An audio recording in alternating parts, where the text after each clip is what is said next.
In this life, if you don't have money, you will suffer. You get it?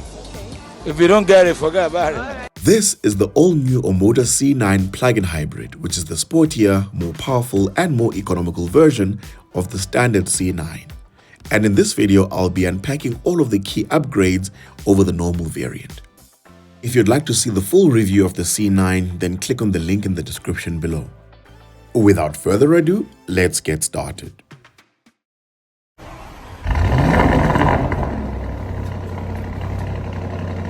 Car Talks: Power, Precision, Performance.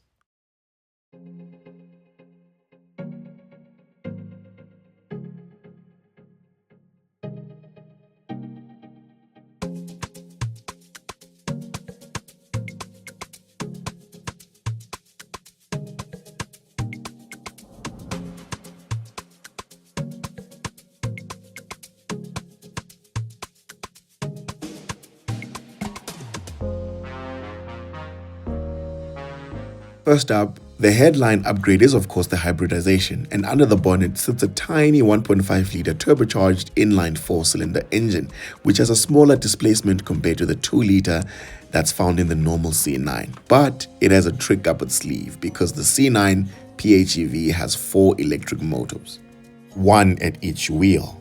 Together with the combustion engine, they crank out a staggering 440 kilowatts and 915 newton meters of torque, sending power to all 4 wheels via a 3-speed dedicated hybrid transmission. Omoda claims it will do 0 to 100 kilometers per hour in 4.9 seconds. And honestly, that's quick for almost any car.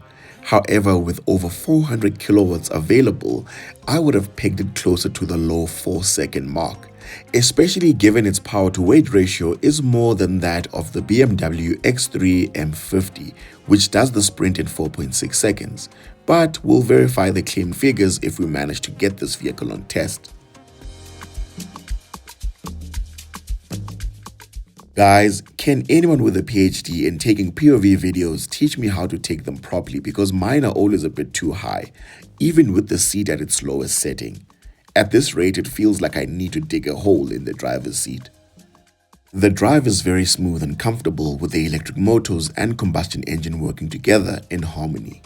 Now, this was a brand new vehicle, so I couldn't pin the accelerator, but it does give you a sense of urgency when you give it a small squeeze. Another thing that'll take some getting used to with hybrid vehicles is regenerative braking.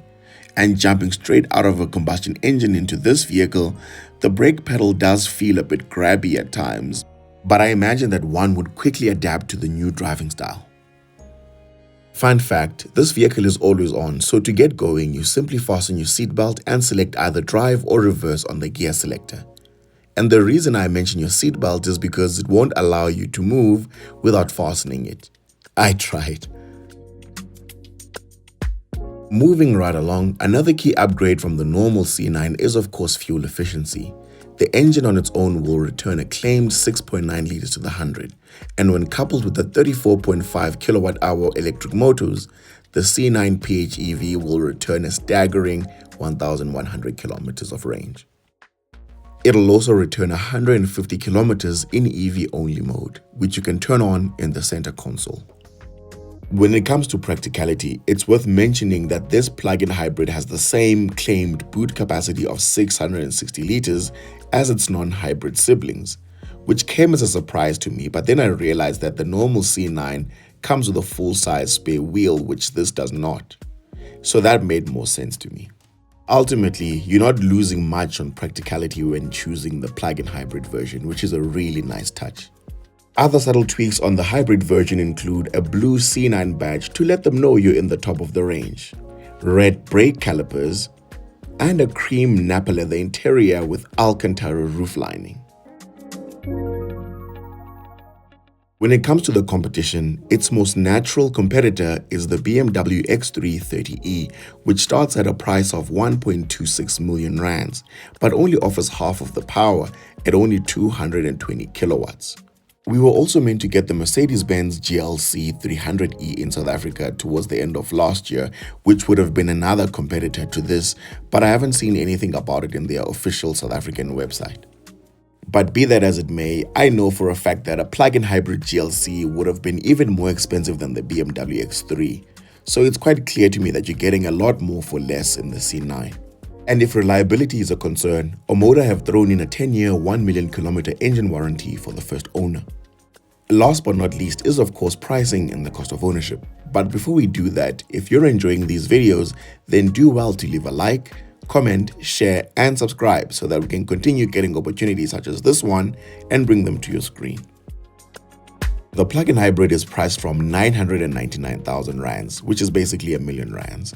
And on finance, you can expect to pay 18,978 rands a month over 6 years at the current prime interest rate of 10.75%. Insurance is risk profile dependent, and the cheapest quote I got was 1,974 rands. A full tank of petrol will cost you 1,487 rands at the current inland price of 95 octane for the 70-liter fuel tank, which would then bring your total cost of ownership to 22,440 rands. My conclusion when it comes to pricing is that this is a rich person's budget car. And for everything you're getting in here, the pricing is really competitive. I mean, a BMW X3 30e starts from over 1.2 million, and yet you see hundreds of them every time you walk out the door. So if the price of the C9 is problematic for you, then I'm afraid you need to further your studies, because you are probably the backbone of the company you work for, and they make you work on public holidays. But you guys know it's all banter, it's all love, no violence intended. On a more serious note though, I'd love for you to show me a brand new car with Alcantara roof lining and over 400 kilowatts for less than 1 million rands. I'll wait. No? Okay then, well that brings me to the end of this video. Once again, thank you to the gents at Omoda Jake who would meet for facilitating the shoot. And if you need a brand new or used one of these, then head out there and reach out to Ethan, Emil, and Cello. They'll sort you out.